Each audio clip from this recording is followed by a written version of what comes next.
ॐ नमः सिद्धेभ्यः।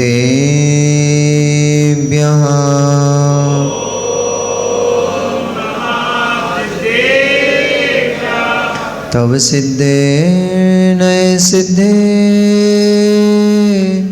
संयम सिद्धे चरित्र सिद्धेया नाणम् इदंसणं मिया सिद्धे शिरसा नमस्सामि। सिद्धं संपूर्ण भव्यर्थं सिद्धे कारणमुत्तमं प्रशस्त दर्शन ज्ञान चारित्र प्रतिपादनम् सुरेन्द्र मुकुट श्लिष्ट पाद पद्मांशुकेशरं प्रणमामि महावीरं लोकत्रय मंगलम्। नमो अरिहन्ताणुं नमो सिद्धाणुं नमो आयरीयाणुं नमो वज्जायाणुं नमो लोए सव्यसाहुणम्। जबरी अनंत अनंत परम सिद्ध परमेष्ठी भगवान की, जबरी अनंत अनंत 24 तीर्थंकर भगवान की, आचार्य भगवंत कुंद कुंद देव की, आचार्य भगवान रविशरण स्वामी महामुनिराज की, परम पूजनीय चर्या श्रोमण अध्यात्म योगी आचार्य गुरुदेव श्री विशुद्ध सागर जी महामुनिराज की, अहिंसामयी जैन धर्म की, वीतरागी प्रभु रामचंद्र भगवान की,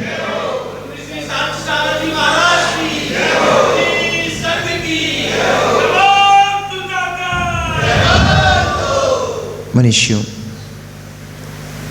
वर्तमान शासन नायक भगवान वर्धमान स्वामी के शासन काल में हम सभी भव्य जीव यहाँ विराजते हैं।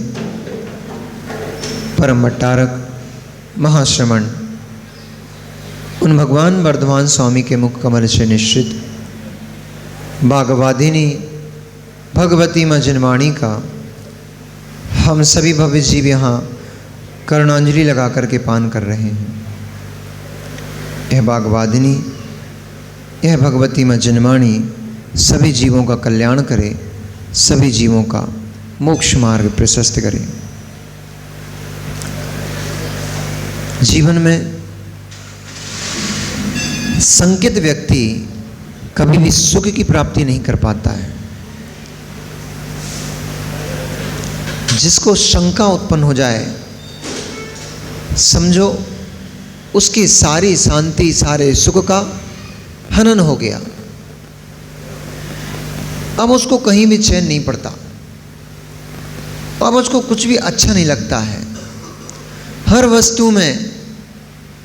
वस्तु में उसको अपना तिरस्कार नजर आता है, हर क्रिया में अपनी हानि नजर आती है।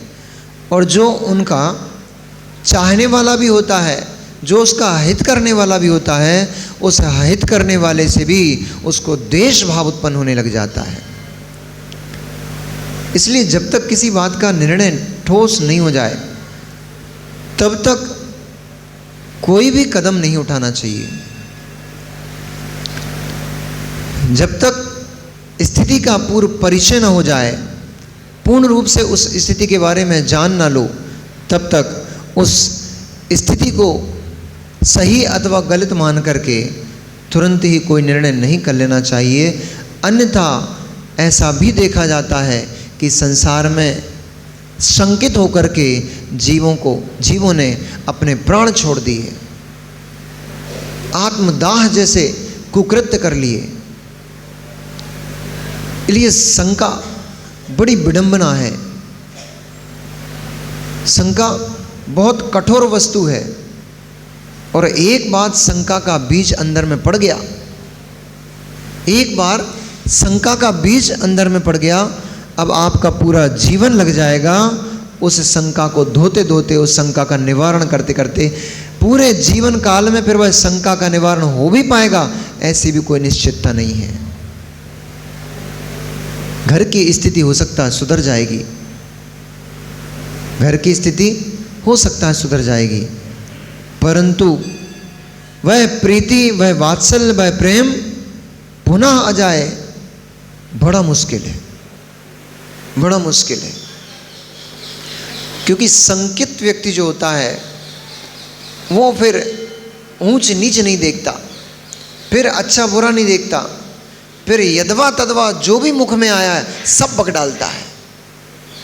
जो भी अंदर हृदय के अंदर की कीचड़ थी, सारी की सारी कीचड़ निकाल के बाहर फैला देता है, सारे घर को कीचड़ से मटिया मैल कर देता है। इसलिए जब तक शंका का निवारण नहीं हो जाए अथवा पूर्ण ठोस निर्णय नहीं हो जाए, तब तक जीव को किसी बात का निर्णय नहीं लेना चाहिए। और जब भी निर्णय लो भैया, नितिन भैया, जीवन में कोई ऐसी स्थिति परिस्थिति आ भी जाए और कोई निर्णय लेना पड़े, तो पहले पेट भर भोजन कर लेना, ठंडा ठंडा पानी पी लेना, उसके बाद शांति से बैठ के निर्णय करना।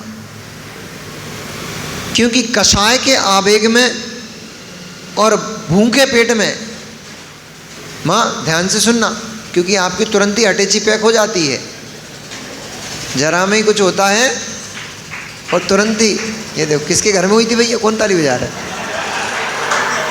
मनोज भाई, अरे गलत टाइम में ताली नहीं बजाओ, लोग गलत समझ लेंगे, लोग समझेंगे कहीं ऐसा तो नहीं देवी एक आध दिन सूटकेस पैक करके बैठ गई थी।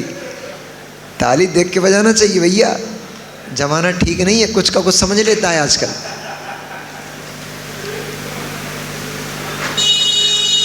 तो भूखे पेट और कषाय के आवेग में कभी भी निर्णय ठीक नहीं होते हैं। इसलिए जब गुस्सा आए, थोड़ा परिणामों को ढील दे दो, थोड़ा अपने आप को समय दे दो, फिर निर्णय करो।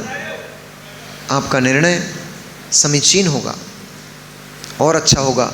भोजन ग्रहण कर लो, थोड़ा सा मीठा खा लो, भोजन ग्रहण कर लो, उसमें थोड़ा सा मीठा खा लो और ठंडा ठंडा पानी पी लो। जब उधर तृप्त हो जाता है तो बुद्धि ठीक काम करने लग जाती है। जब तक उधर खाली पड़ा रहता है तब तक पित्त भड़कता है। खाली पेट में, कल देख रहे थे भैया, खाली पेट में डकारें आ रही थी, तो वैद्य जी आए थे, कहाँ गए वो, वैद्य जी बैठे थे, वो बोल रहे थे कि महाराज जी आपको पित्त भड़क रहा है। तो हमने कहा उपवास के बाद पित्त भड़कता है वैद्य जी। जब पित्त भड़कता है तो खोपड़ी गर्म हो जाती है, मस्तिष्क गर्म हो जाता है।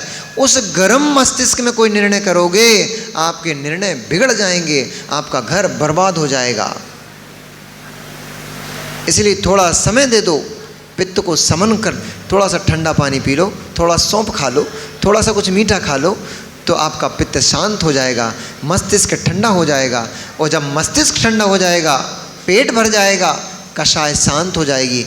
अब बैठकर शांति से जब चर्चा करोगे तो तत्व का, अवस्था का निर्णय ठीक ठीक निकल के आ जाएगा। जब वो भी ठंडे हो गए, आप भी ठंडे हो गए, अब दोनों बता देंगे भैया बात ऐसी नहीं थी, बात ऐसी थी। तो हो, हम तो समझ रहे थे बात ऐसी कुछ और थी।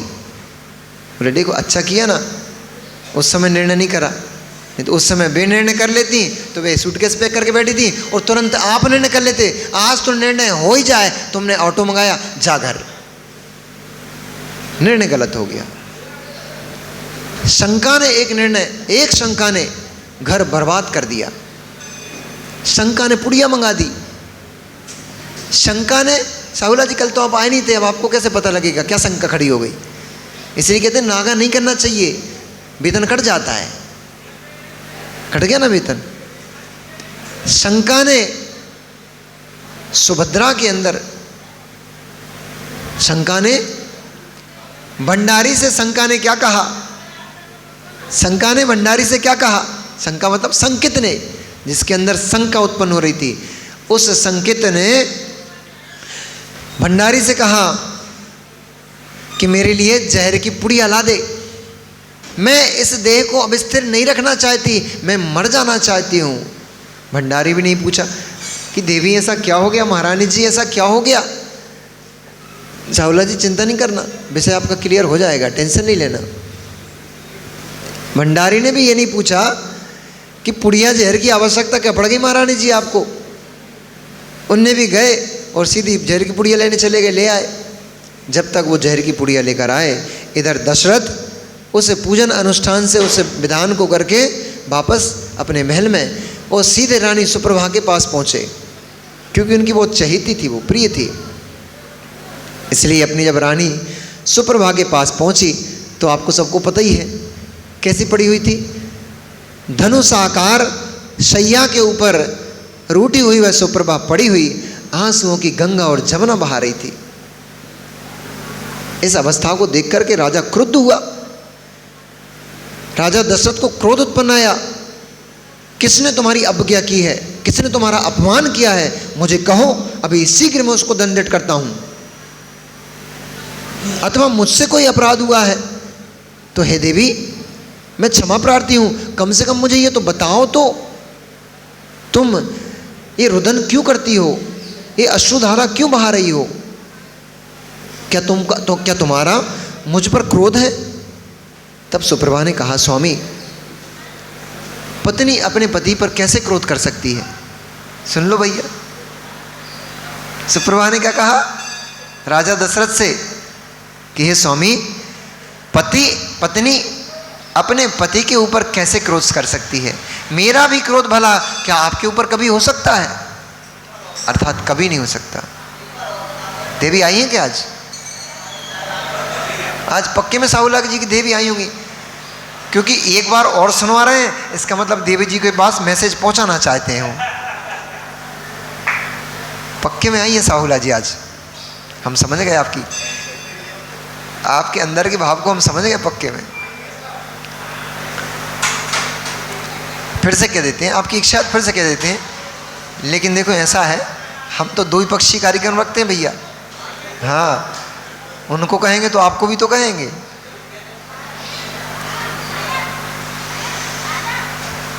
तो पत्नी ने कहा कि हे स्वामिन, हे नाथ, मैं आपकी दासी तुल्य स्त्री हूं, पत्नी हूं, क्या पत्नी का भी क्रोध पति के ऊपर हो सकता है, अर्थात नहीं हो सकता। इसलिए मेरा आप पर कोई क्रोध नहीं है, मैं तो अपने फूटे भाग्य के लिए रो रही हूँ। मेरे भाग्य ने तिरस्कार किया है, आपने थोड़ा ही कुछ किया है। ऐसी बहाने बना के बातें करती हैं लोग, सीधी नहीं बोलती। हाँ, आप तो पति परमेश्वर हो, आपसे कैसे रूठूंगी, बना के बातें करती, सीधा सीधा नहीं बोलती। उन्होंने कहा, ऐसा क्या हो गया, ऐसा कौन सा तुम्हारा भाग्य फूट गया कि तुम्हें जहर खाने की जरूरत पड़ गई। और ये मूर्ख भंडारी, तेरे अंदर इतना भी विवेक, इतनी अकल नहीं है क्या कि महारानी ने जहर मंगाया और तूने लाकर दे दिया। ये तो पूछना चाहिए इस जहर का करना क्या है। अभी वो खा लेती तो मेरी तो एक रानी चली गई थी ना। फिर उन्होंने कहा, हे देवी, अपने मन को, चित्त को प्रसन्न करो और मुझसे कहो कि बात क्या है।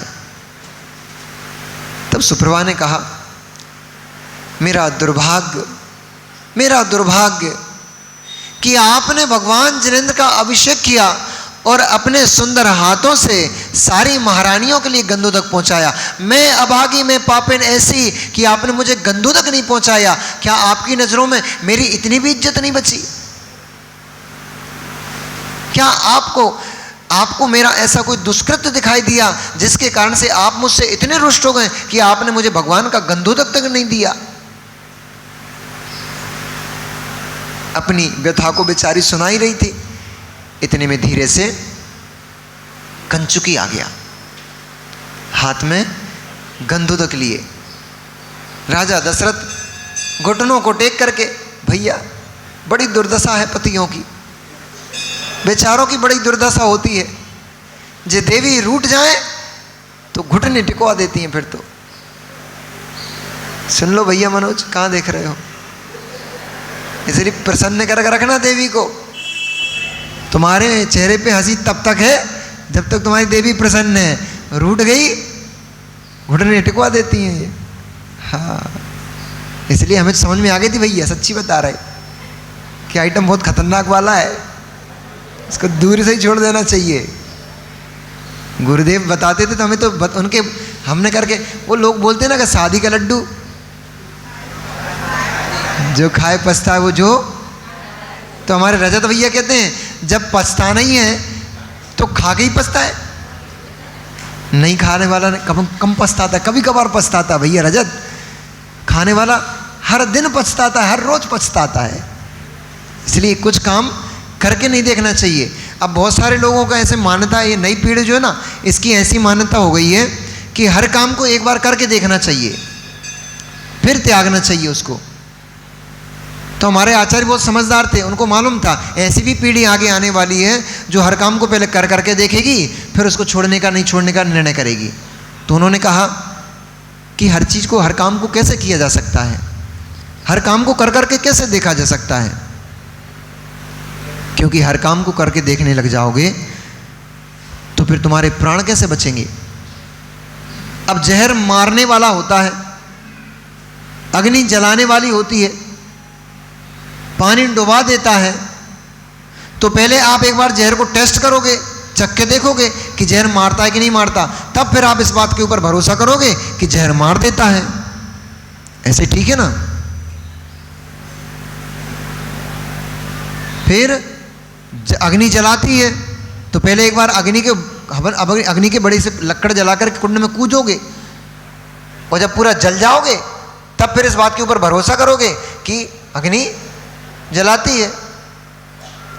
अथाह गहरे सागर में पहले एक बार कूदोगे, जब डूब जाओगे ऊपर चले जाओगे, ऊपर कहाँ जाओगे, नीचे जाओगे। संक्लेशता से मरण से ऊपर थोड़ी जाता, जीव नीचे जाता है।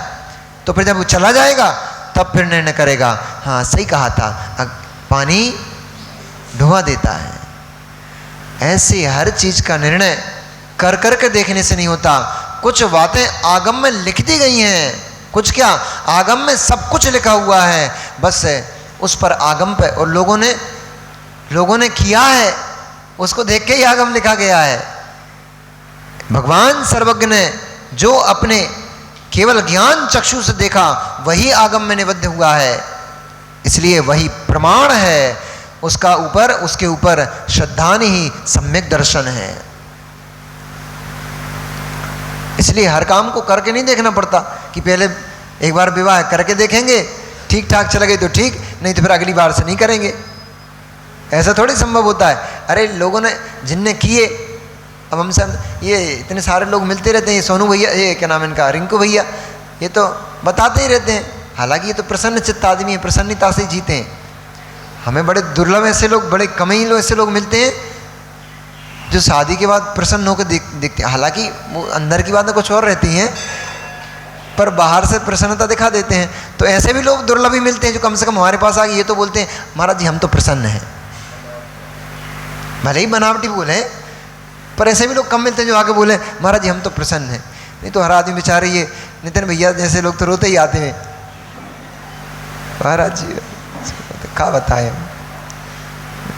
जी सचिन भैया हर कभी बोलते रहते हैं, महाराज 12 साल पहले हम अगर आचा इसी 2010 में मिल गए होते तो हम बच जाते।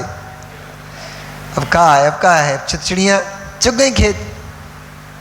पर ठीक है, गृहस्थ लाइफ में भी रह करके, गृहस्थ जीवन को जीते हुए भी अब ऐसा भी नहीं कि बिल्कुल एकदम खराब ही है, क्योंकि आचार्यों ने दो पथ कहे हैं, 2 चक्के कहे हैं एक ही रथ के, एक गृहस्थ जीवन और एक साधु जीवन।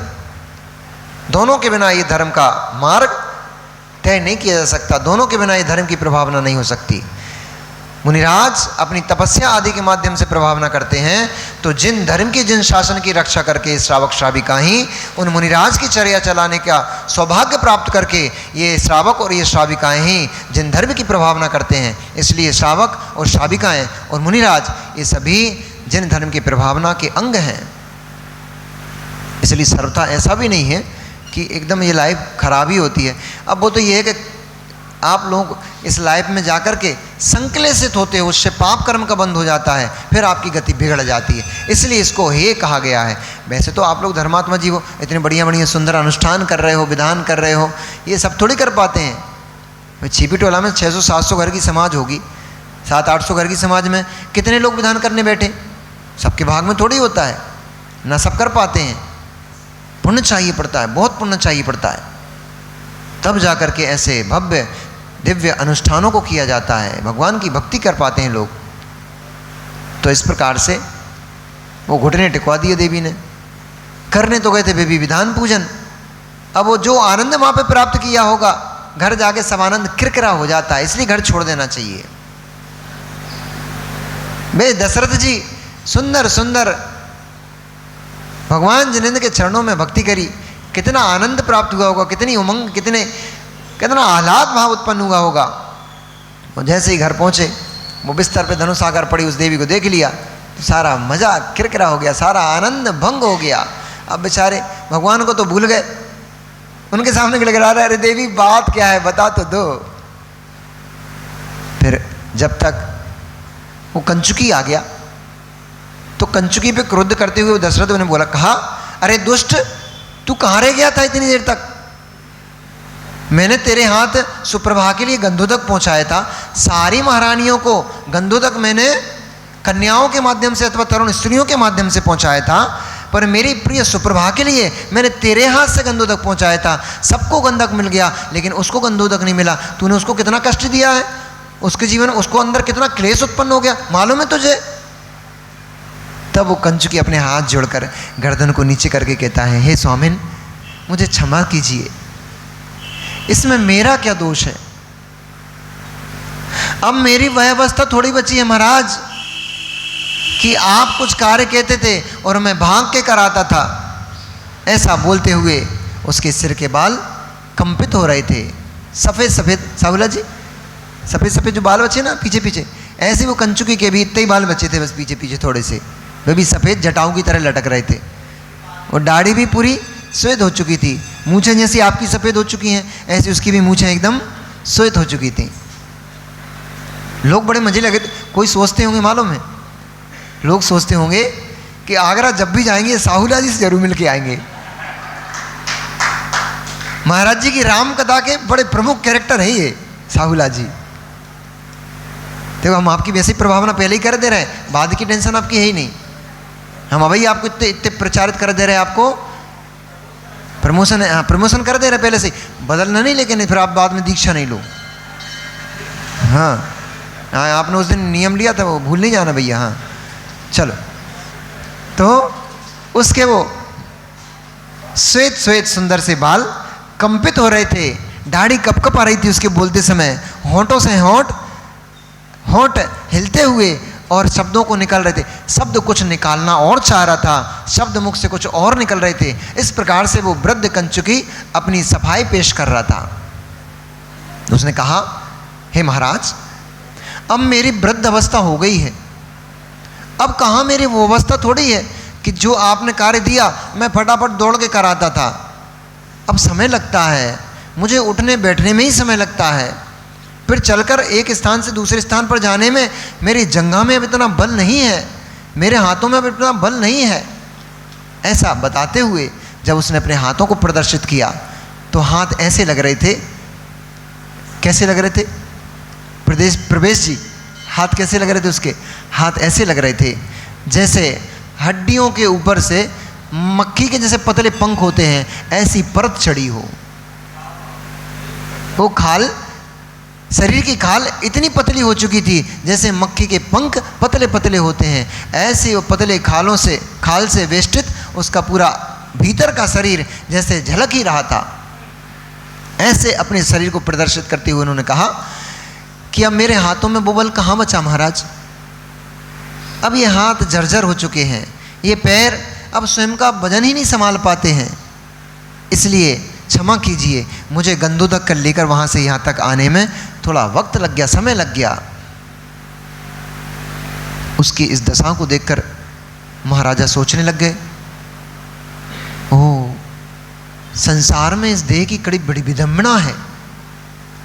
तरुण अवस्था में जो शरीर बड़े बड़े योद्धाओं को पछीट देता था, तरुण अवस्था में जो शरीर हजारों लाखों की शोभा का केंद्र बनता था, तरुण अवस्था में ये शरीर मन चाहे भोगों को भोगता था, समय व्यतीत होते हुए इस शरीर की क्या दुर्दशा हो गई। इस भरे पूरे शरीर में हड्डियां अलग अलग दिखने लग गईं। सुन रहे हो अक्षय भैया? सुन लो भाई, तब नहीं समझ पाए थे, अब समझ जाओ। एक मित्र बैठा है, हम लोग हमारे साथ पूजन करता था, हमारे साथ भैयावृत्ति करता था मुनिराजों की, खूब भगवान की पूजन करता था, खूब अच्छे भाव थे, पता नहीं कहाँ बीत गया ये। ऐसे भाव बनाता था, हमें लगता था हम तो बाद में जाएंगे, ये पहले चला जाएगा, पर रह गया वो तो। ए अक्षय, दशरथ को वैराग्य उत्पन्न हो रहा है, तू कहाँ बैठा है मित्र? वो क्या सोच रहे हैं? ओहो ओहो, इस वृद्ध अवस्था की दशा, जैसा ये सुभट कंचुकी कभी अपने इस पुष्ट शरीर से अलौकिक दिव्य दिखा करता था, आज कैसी दशा हो गई है। मैं तो इसकी इस दशा को कभी देख ही नहीं पाया, इतनी जर्जर दशा हो गई। जो दौड़ता था आज उससे उठते बैठते नहीं बनता। आपके सामने नहीं होता क्या ये? आपके सामने नहीं होता क्या ये? वे सुंदर सुंदर चेहरे, हेमा मालिनी, श्रीदेवी, मधुबाला, कहाँ चली गई वे सब? कहाँ चली गई वे सब?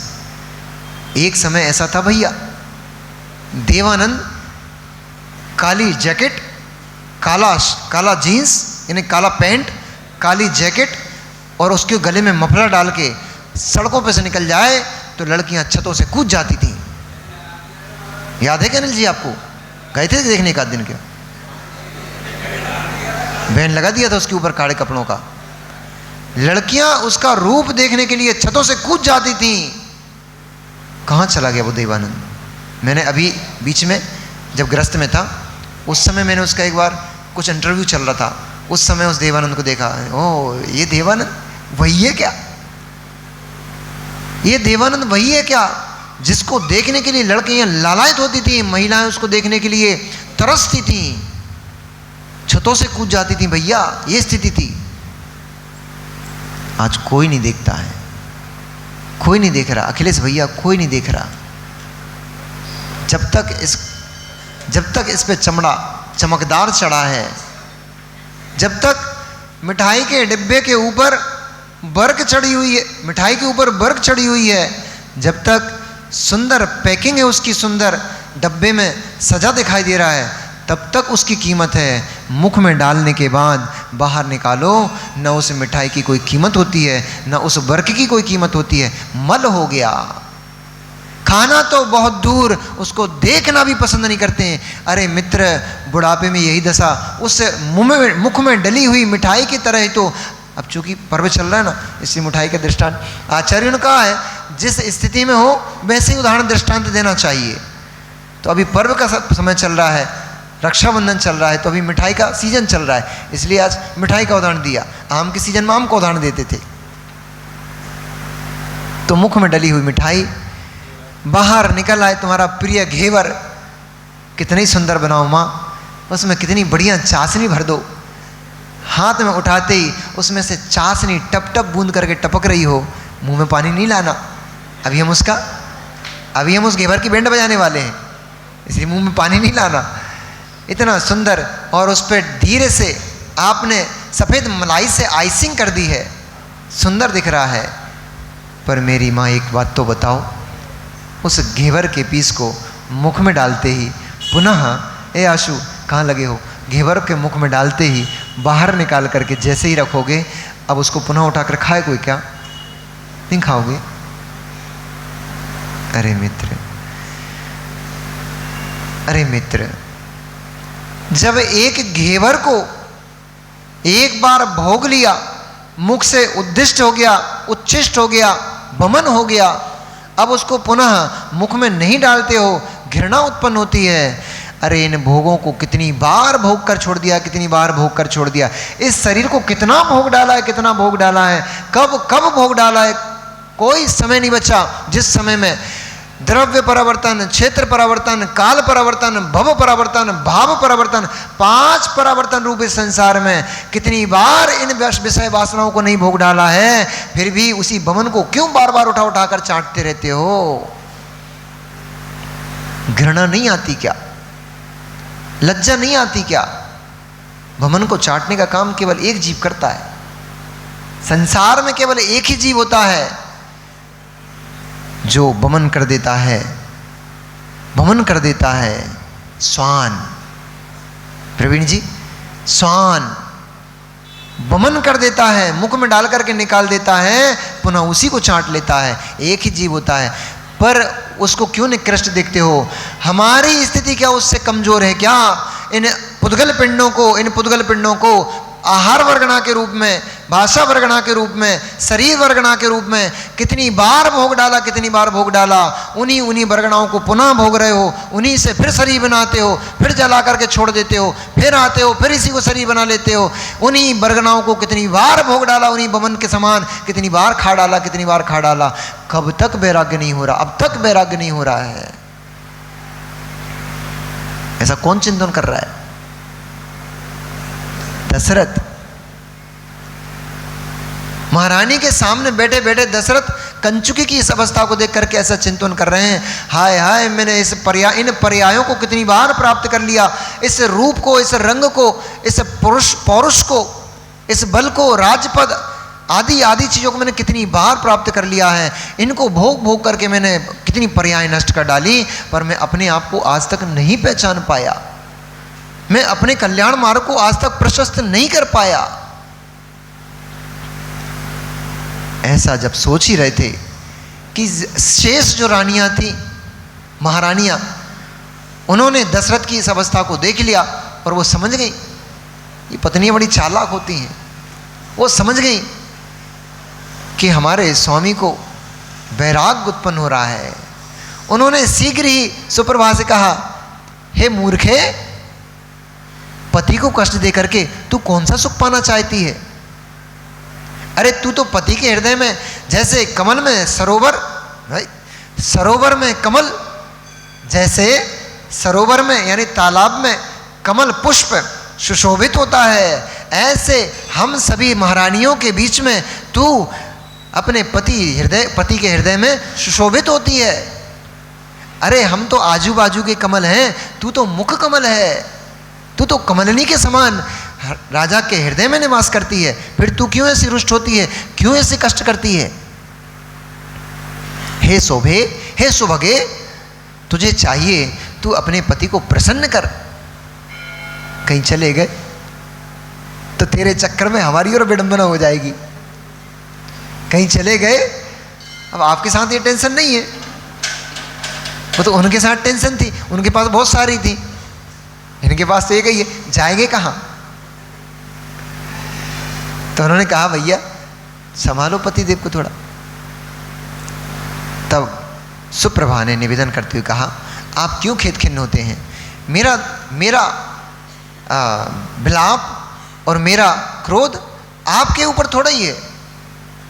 मेरा क्रोध तो अपने भाग्य के ऊपर था, मेरे भाग्य से, मेरे दुर्भाग्य से ये देरी हुई है। आप क्यों अपने आप को दोषी मान करके अपने आप को प्रताड़ित करते हैं, पीड़ित करते हैं?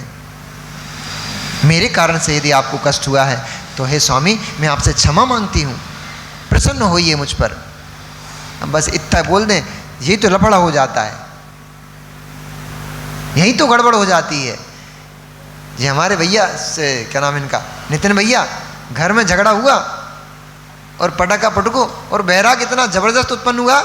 अब तो इनको लग रहा था संसार में सब असार है, कोई मतलब का नहीं है, ना पत्नी, ना बच्चे, ना घर, ना परिवार, धन संपत्ति, कुछ भी काम का नहीं है, सब बेकार का है। चलो अब तो शीघ्र ही जाकर के गुरु महाराज के पास में तो नियम संकल्प कर लूँगा और ब्रह्मचर्य व्रत लेकर के अपनी साधना को प्रारंभ करूँगा। दुकान पे पहुँच गए। आज शाम को ही जाकर गुरु महाराज के पास जाकर के आज शाम को ही नियम ले लूँगा, ग्रह का त्याग कर दूँगा अब तो मैं। और जाके दुकान पे बैठे, घंटे भर बाद घर से फोन आ गया, सुनो। ले जैसे ही बोला सुनो, इतने में तो भैया का पानी बह गया, पानी पानी हो गए। उन्होंने कहा सुनो, गुस्सा हो क्या? अगले से ऐसा होता कि नहीं होता? सुनो, नहीं हमारा प्रैक्टिकल है, हमारा तो देखा हुआ प्रैक्टिकल है। हम तो बहुत सारी चीज़ें भैया प्रदीप जी, हम तो सारी चीज़ देख देख के ही सीख गए। अपने को तो जहर खा के मर के फिर देखे कि जहर मारता है, ये तो पागलों का काम है। मरते को देख लिया कि इसने जहर खाया था मर गया, अपने को नहीं खाना। तो क्या सुनो, प्रदीप जी के साथ घटा था पक्के में, क्यों बोला प्रैक्टिकल। सुनो, गुस्सा हो क्या? कुछ जवाब नहीं आया, इधर से कुछ जवाब नहीं गया। अरे सॉरी बोल रही ना बाबा, आप क्षमा कर दो, गलती हो गई ना, मान तो रही अपनी गलती हो गई, गुस्सा आ गई थी, इतने में काम बिगड़ गया पूरा। जितना वैराग उत्पन्न हो रहा था, जितना वैराग उत्पन्न हो रहा था, सारा वैराग बह गया। एक सुनो के चक्कर में हृदय जो सुना रहा था वो सब सुनना बंद कर दिया। पुनः वही कर्ण प्रिय शब्द सुनने लग गए, पुनः वही कर्ण प्रिय सुनने लग गए। उनके साथ भी ऐसे ही हो गया, आपसे अलग थोड़ी थे। इधर वैराग उत्पन्न हो रहा था, ये संसार असार है, कोई सार नहीं है इसमें, इसको मुझे त्याग ही देना चाहिए। ये संसार में जीव की अवस्थाएं, नाना अवस्थाएं इसको प्रताड़ित करती हैं, इसको कष्ट देती हैं। इसलिए इन अवस्थाओं को, मेरी बूढ़ी ऐसी अवस्था है कंचुकी के समान, उससे पहले मुझे अपनी देह का परित्याग करते हुए जिनेश्वरी दीक्षा धारण कर लेना चाहिए। पर जैसे ही सुप्रभा ने थोड़ी सी कर दी, ये सुनो, अब बस अपना सुनना बंद हो गया, उनको सुनना शुरू कर दिया। और जैसे उनको सुनना शुरू हुआ, पुनः वह वैरागी की अंगारे कुछ कार्य नहीं कर पाई, वहीं दब गई। और पुनः उसकी बातों से प्रसन्न हो राजा दशरथ अपनी उन्हीं चेष्टाओं में, उन्हीं राज सुख में पुनः बार बार लग गए। बड़ी विडंबना है भैया, संसार की बड़ी विडंबना है। बड़ी दुर्लभता से तो इस जीव को, इस शरीर और चेतन का भेद विज्ञान प्रकट होता है। बड़ी दुर्लभता से तो ये ज्ञान प्राप्त हो पाता है कि शरीर भिन्न है और आत्मा भिन्न है। पर धिक्कार हो इस मोहिनी कर्म की दशा को, वह उसको स्थिर नहीं रहने देता, तुरंत ही मोह अपना जादू चला देता है और वह वैराग्य तुरंत ही भस्मीभूत हो जाता है, राख हो गया, कुछ नहीं बचा। लेकिन ये भी निश्चित है, जिस जीव के अंदर एक बार वैरागी की कणिका उत्पन्न हो जाए, अक्षय चिंता नहीं करना, क्योंकि एक बार जिस जीव के अंदर वैरागी की कणिका उत्पन्न हो जाए, कभी ना कभी हो तो सकता है कि इसी पर्याय में, और यदि इस पर्याय में नहीं हो पाया तो किसी ना किसी पर्याय में शीघ्र ही वह कणिका काम जरूर करती है और नियम से वह समय वैराग्य के लिए उत्पन्न कराती है। इसलिए राजा दशरथ पुनः अपने भोगों में निमग्न हो गए। बहुत लंबा समय जब व्यतीत हो गया, तब उनके नगर में एक शिव सर्वभूति नाम के मनः प्रज्ञानी मुनिराज पधारे। इसलिए कहते हैं कि अपने आप को, अपने परिणामों को बार बार धर्म से अभिभूत करते रहो। हमारा सकोरा अभी कोरा है, और कोरे सकोरे में पानी डालो तो क्या करता है, वो सोख लेता है, दिखाई नहीं देता। लेकिन थोड़ा सा पानी जो आपने डाला, वो सकोरा मतलब कोरा घड़ा भी होता है, तो वो कोरा घड़ा जो होता है उसमें थोड़ा सा पानी डालो तो पानी सोख लेता है और वो दिखाई नहीं देता वो पानी कहाँ चला गया। लेकिन विश्वास रखो, वो पानी कहीं बर्बाद नहीं हुआ है, वो पानी उसमें पड़ गया है। अब जब ऊपर से और पानी डालोगे तो अब की बार थोड़ा सा कम सोखेगा। पहली बार में ज़्यादा सोख लिया था, अब की बार में थोड़ा कम सोखेगा। तीसरी चौथी पांचवी बार जब उसमें पानी डालोगे तो सूखना बंद कर देगा, और जो पानी आप भरोगे उतना को उतना पानी मटके में शीतल हो जाएगा, ठंडा हो जाएगा, कंठ को तृप्त करेगा। ऐसे ही अपनी आत्मा को धर्म के संस्कारों से, शुभ क्रियाओं से संस्कारित करते रहो। सकोरा कोरा है इसलिए सूख जाता है, कोई बात नहीं, घबराने की बात नहीं है। डालते रहो, थोड़ा थोड़ा थोड़ा थोड़ा पानी डालते रहो, डालते डालते नियम से उसमें से पानी झलकने लग जाएगा, दिखने लग जाएगा। फिर वही पानी शीतल हो जाएगा और कंठ की प्यास बुझाएगा। ऐसे ही धर्म के संस्कार डालते रहो, डालते रहो, डालते रहो। यही संस्कार कालांतर में उदय में आते हैं, और उदय में आकर के निमित्त खड़ा कर देते हैं। उस निमित्त को पा करके यह जीव वैराग्य को प्राप्त हो जाता है, महाव्रतों अणुव्रतों को प्राप्त हो जाता है, और फिर अपनी आत्मा की सिद्धि कर लेता है। इसलिए निमित्त मिले उसका सदुपयोग करते रहो। जिसको जितना समय मिल रहा है, जिसको भैयावृत्ति में समय मिलता है भैयावृत्ति करो, जिसको आहार दान का भाव होता है आहार दान करो, जिसको मुनिराजों की बिहार निहार आदि की चर्या में सहयोग करने का भाव होता है वो करो। कहीं ना कहीं अपने आप को इस धर्म मार्ग पर लगा के रखो, क्योंकि यही संस्कार पड़े पड़े पानी झलकने लग जाएगा एक दिन। केवल ज्ञान रूपी पानी झलकेगा। फिर पुनः जब नगर के पास एक उद्यान में सर्वभूति मुनिराज, जो कि मनःपर्या ज्ञान के धारी थे, अपने बहुत सारे शिष्यों के साथ सरयू नदी के तट पर पहुंचे। अयोध्या नगर के समीप सरयू नदी के तट पर वो मुनिराज अपने सत्संग पहुंचे। चातुर्मास बरसात का काल आने वाला था, इसलिए गुरुदेव की आज्ञा पाकर के कई सारे मुनिराज गुफाओं में जाकर के योग धारण कर लिए। कई मुनिराजों ने नदी के तट पर वर्षा योग के लिए योग धारण कर लिया। कई मुनिराजों ने पर्वत की कंदराओं में गुफाओं में जाकर के योग धारण किया। कई मुनिराजों ने वृक्ष जो बड़े बड़े विशालकाय वृक्ष थे उनकी जो कोटर बनी हुई थी उन कोटरों में जाकर के चातुर्मास का योग धारण कर लिया।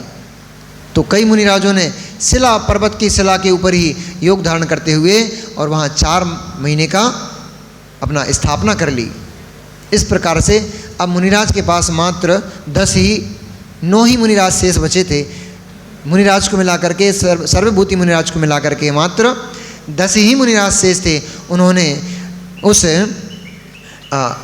अयोध्या नगर के महेंद्रोदय नामक जो उद्यान था उस उद्यान में ही उन्होंने अपने चातुर्मास की स्थापना की।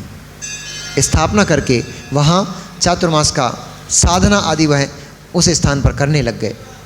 यह समाचार जब बनपाल ने जाकर के राजा दशरथ को सुनाया, दशरथ बड़ा अभिभूत हुए। उनको बड़ा आनंद हुआ कि अहो हमारा पुण्य उदय, हमारे भाग्य का उदय आया कि हमारे नगर में ऐसे मुनिराज का चातुर्मास प्रारंभ हुआ है। जैसे आप लोग आनंदित हो ना कि आपके नगर में 4 चातुर्मास चल रहे हैं। पूरी आगरा नगरी चारों तरफ से रसीली हो रही है, धर्म का रस पान कर रही चारों ओर से। ऐसे ही वे दशरथ बड़े गदगद हुए और उन्होंने तुरंत ही भेरी पिटवाई कि शीघ्र ही हम मुनिराज के दर्शन करने उस उद्यान में जाएंगे। महेंद्रोदय उद्यान में हम मुनिराज के दर्शन करने जाएंगे, वहाँ उनकी बहुत भक्ति से पूजन आदि करेंगे। हथनी के ऊपर सवार होकर राजा दशरथ अपने पुत्र आदि सभी के साथ उन मुनिराज महेंद्रोदय उद्यान में उन सर्वभूति मुनिराज के दर्शन के लिए पहुँचे। और जाकर दूर से ही जैसे उद्यान का द्वार देखने लग गया, वहीं उन्होंने अपनी हथनी को ठहराया और वहीं से नीचे उतर गए। आप लोगों की तरह नहीं कि भवन का जब गेट आ गया तो वहाँ पे अपनी कार पार्क करते हो और जूते उतारते हो कहाँ? भवन के गेट के अंदर, प्रवचन सभा के अंदर। ये जिन सभा का जिनेंद्र भगवान की वचन रूपी जो आगम है, ये आगम का अभिनय है, ये मुनिराजों का अभिनय है। जैसे ही मुनिराज दिख जाएं, उनका सम्मान, जैसे ही मुनिराज दिखाई देते हैं, अपने वाहन, अपनी सवारी, अपनी आसन से तुरंत ही उठ करके खड़े हो जाना चाहिए नीचे। यहाँ तक कि जब भगवान निकल कर आते हैं रथ आदि से, तो मुनिराज अपना आसन छोड़ करके उनका सम्मान करते, उनका विनय करते हैं। इसी प्रकार से श्रावक को मुनिराज देखते ही अपना आसन छोड़ देना चाहिए। भाई एक पे चले जा रहा है, वहीं से नमस्ते महाराज, सलूट भी नहीं करते, नमस्ते महाराज। साधु का अभिनय है। नमस्कार से तो पाप का बंध, पुण्य का बंध हुआ, पर अभिनय से पाप का भी साथ में बंद हो जाता है, इसलिए ध्यान देना चाहिए। इस प्रकार से राजा दशरथ दूर से ही अपनी हथनी से उतरकर और नंगे पैर वहीं पर उन्होंने अपने पैरों की खड़ाऊ आदि उतारी और वहीं दूर से ही नंगे पैर और हाथों में भगवान जिनेंद्र के हाथ, अपने भगवान जिनेंद्र मुनिराज के लिए नमोस्तु दूर से ही निवेदित करते हुए अपने दोनों हाथों को जोड़कर वहीं से ही वे दशरथ महाराज जयकारे के साथ जय जयकार करते हुए, धन्ना धन्ना ऐसा शब्द करते हुए और वे मुनिराज के निकट पहुँचे। उन्होंने जाकर मुनिराज को नमस्कार किया। नमस्कार करके मुनिराज से धर्म उपदेश सुना और उन्होंने अपने वैराग्य में और बढ़ोतरी की। अभी भी पूरा काम नहीं हुआ, अभी बढ़ोतरी हुई है, अभी कोरे मटके में थोड़ा और पड़ गया है। इस प्रकार से बहुत सुंदर और बहुत बड़ी भक्ति करके उन्होंने मुनिराज के मुख से तत्व आदि का उपदेश सुना, संसार की विभिन्न अवस्थाओं, विभिन्न पर्यायों के बारे में जाना और जान करके अपने आप को अभिभूत करते हुए, अपने आप को बड़ा सौभाग्यशाली पुण्यशाली मानते हुए पुनः वे अपने नगर वापस पधारे, अपने महल में वापस प्रवेश किया और सुख सागर में निमग्न हो गए, यानी सुख सागर में स्नान करने लग गए। इधर तो राजा रामचंद्र जी अपने आनंद में सीता के साथ सुखों को भोगते थे, उधर भामंडल की बड़ी दुर्दशा पड़ी। उसको तो अभी इस बात का मालूम ही नहीं है, उसको तो किसी ने ये बताया ही नहीं कि सीता का विवाह रामचंद्र जी के साथ हो गया है। जिस समय इधर विवाह की क्रिया संपन्न हुई, जिस समय इधर नगर में उत्सव हुआ अयोध्या नगरी में, उधर भामंडल इंतजार में था कि कब मेरे पिता वापस पुनः आएंगे और सीता को मेरे लिए लेकर आएंगे। जब रिक्त हाथ वे सभी विद्याधर अपने घर नगर वापस पहुंचे, तब भामंडल उदास हो गया। नाना प्रकार की शंकाओं, नाना प्रकार के प्रश्न उसके अंदर उत्पन्न होने लग गए कि कहीं सीता इस सबसे वैराग्य को तो प्राप्त नहीं हो गई। अगर उसने ऐसा कर लिया तो मैं अपने प्राणों को छोड़ दूंगा, क्योंकि उसके बिना तो मैं जीवित नहीं रहूंगा। कहीं ऐसा तो नहीं कि सीता ने राम को वरण कर लिया हो। ऐसी बहुत सारी कल्पनाएं उसके अंदर उत्पन्न होने लग गई, बहुत सारे प्रश्न जिज्ञासाएं उसके अंदर उत्पन्न होने लगी। उसने पिता से तो शर्म के संकोच के कारण नहीं पूछा कि आप खाली हाथ क्यों वापस आए हो, परंतु अपने मित्र से बार बार उसने पूछा। तब बहाना बना करके मित्र ने उस बात को टाल दिया, अभी उचित समय नहीं आया, इसलिए अभी कार्य में विलंब है। इस प्रकार से उन्होंने उसको सांत्वना देते हुए उसने सोचा कि अगर इसको अभी मैं सीधा सीधा बता दूंगा तो कहीं ऐसा नहीं उसका हार्ट अटैक हो जाए। अरे ये बीमारी पहले भी तो होती थी, पता नहीं लगती थी, अब इंस्ट्रूमेंट आ गए तो पता लग जाती कि हार्ट अटैक हो गया। हृदयघात, अब आप हार्ट अटैक बोलते हो, पहले हृदयघात होता था। कोई कटु शब्द सुन करके धड़कन रुक जाती थी, इसी का नाम हृदयघात था। तो कहीं उस कुंडल नहीं है भामंडल, उस भामंडल का हृदय घात ना हो जाए, इसलिए उसके मित्र आदि ने उसको बहाने से वहाँ सांत्वना दी। जब बहुत समय व्यतीत हो गया, लगभग 1-1.5 महीना व्यतीत हो गया, तब भामंडल को बड़ा क्रोध उत्पन्न हुआ, क्षोभ हुआ और उसको लगा ये सब लोग कुछ कर नहीं पाएंगे। तब उसने सारी लज्जा, सारी श्रम को उठा करके खूंटी पे टांग दिया। भैया ऐसे ही होता है, ऐसे ही होता है। संसार में अपनी इच्छाओं की पूर्ति जब तक होती है तब तक मान सम्मान सब कुछ दिखता है। जिस दिन कोई व्यक्ति आपकी एक इच्छा की पूर्ति नहीं करता है, सारा मान सम्मान उठा करके व्यक्ति खुटिया पे टांग देता है, देखता भी नहीं है कौन क्या कैसा, सब उठाकर साइड में रख देता है। ऐसे ही भामंडल ने भी अपनी सारी लज्जा खुटिया के ऊपर लटका दी और सीधा जाकर के अपने पिता से बोलता है, हे पिताश्री, मुझे लगता है ये कार्य आप लोगों से सिद्ध नहीं हो पाएगा, ये कार्य मुझे ही सिद्ध करना पड़ेगा। तब चंद्रगति ने कहा, पुत्र धैर्य धारण करो। कितना और धैर्य धारण करूं? आपको वहां वज्रावर्त नंदावर्त स्थापित किए 1.5 महीना हो गया है, इतना समय व्यतीत हो गया है, कितना और समय व्यतीत करना है?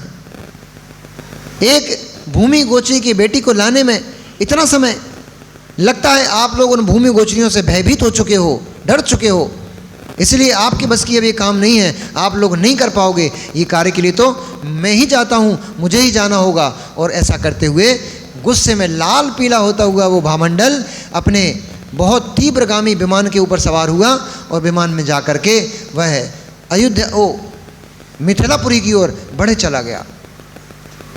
जब मिथिलापुरी की ओर बढ़ते चले जा रहा था तो रास्ते में बड़े बड़े वन, उपवन, सरोवर आदि आदि रमणीक स्थान उसको दिखाई पड़े। उन सबको लेकिन उसका मन तो उन सब में बिल्कुल भी नहीं लग रहा था।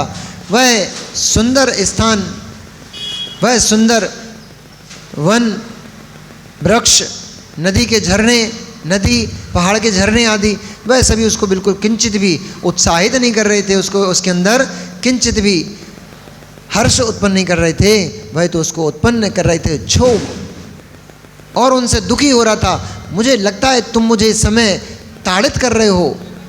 तुम वो झरनों को देखकर ऐसा कहता था, ऐसा मुझे प्रतीत हो रहा है ये झरना तू झरते हुए अपनी जीभ से मुझे चिढ़ा रहा है। मेरा जो दुख है, कष्ट है, उसको देख करके तुम लोग हर्षित हो रहे हो और तुम सब लोग मिलकर के मुझे ताड़ित करते हो, प्रताड़ित करते हो, पर मैं तुम लोगों से भयभीत होने वाला नहीं हूँ। ऐसा करते हुए जब भामंडल चले जा रहा था और उसको ऐसा जाते जाते एक नगर दिखाई दिया, बड़ी बड़ी ध्वजाओं, बड़े बड़े चक्रों से युक्त था और बहुत सुंदर वह नगर, उस नगर का नाम विदग्ध नगर था। और जैसे ही उसने वह नगर देखा, उसका दिमाग घूमने लग गया। जैसे आप लोग साथ होता ना कि कोई पुरानी देखी हुई वस्तु एकदम से नगर के सामने अब किया जाए, जिसको आप भूल चुके हो पूरी तरह से, पर ऐसा स्मरण होता है ये कहीं देखी लग रही, इस वस्तु को, इस चीज़ को, इस स्थान को मैंने कहीं देखा है। ऐसे उसके दिमाग में घूमने लग गया, ये स्थान मुझे कहीं देखा हुआ लग रहा है, कहीं मैं इस स्थान पर कुछ, मैंने बहुत गहरे से स्थान को मैं जानता हूँ। और ऐसा सोचते हुए भामंडल मूर्छित होकर के विमान में गिर गया। और जैसे ही मूर्छा भंग हुई, अब कल पता लगेगा आगे क्या हुआ। जैसे ही मूर्छा भंग होती है, भामंडल क्या देखता है? जो देखता है वो सुनने के लिए आपको कल आना पड़ेगा। नमो रियत्ताड़म, नमो सिद्धाड़म, नमो आयरियाड़म, नमो वज्रायणम, नमो लोय सब साहूड़म।